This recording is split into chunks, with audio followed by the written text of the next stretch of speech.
पहले कॉफी और चीनी को फ्रॉथ कर लें। अब ग्लास को चॉकलेट सिरप से डेकोरेट करें। आइस, दूध और कॉफी मिक्स करें और एंजॉय करें।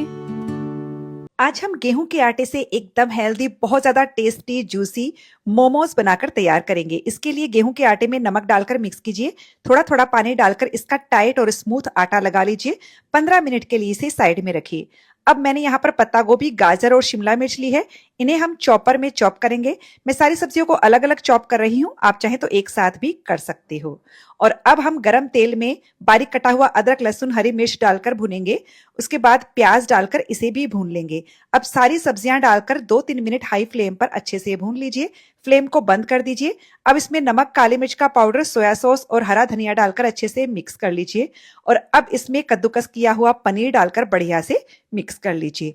आटे को फिर से 2 मिनट अच्छे से गूंथिए और बड़ी सी लोई लीजिए। बोर्ड पर थोड़ा सा तेल लगाकर इसकी पतली सी रोटी बेल लीजिए। फिर कोई भी कटोरी या फिर ग्लास से इसमें इस तरह से कट लगा लीजिए। बचा हुआ आटा फिर से आटे में ही मिक्स कर लीजिए। अब अच्छे से स्टफिंग भरिए और जो आपको मोमोज की पैकिंग पसंद है उस तरह से इसे पैक कर लीजिए। मुझे ये वाली डिजाइन सबसे ज्यादा पसंद है, तो मैं मोमोज इस तरह से बना रही हूँ। मैंने यहाँ पर जाली को अच्छे से पहले ही तेल से ग्रीस कर लिया था। पानी में अच्छा उबाल आ रहा है। मोमोज पर मेल्टेड बटर लगा देंगे और अब 10 से 15 मिनट के लिए हाई फ्लेम पर स्टीम करेंगे। फिर से मैं थोड़ा सा मेल्टेड बटर, हरा धनिया और चिली फ्लेक्स डाल रही हूँ। मोमोज बिल्कुल तैयार हैं। अरे एक पनीर टिक्का लगा दो।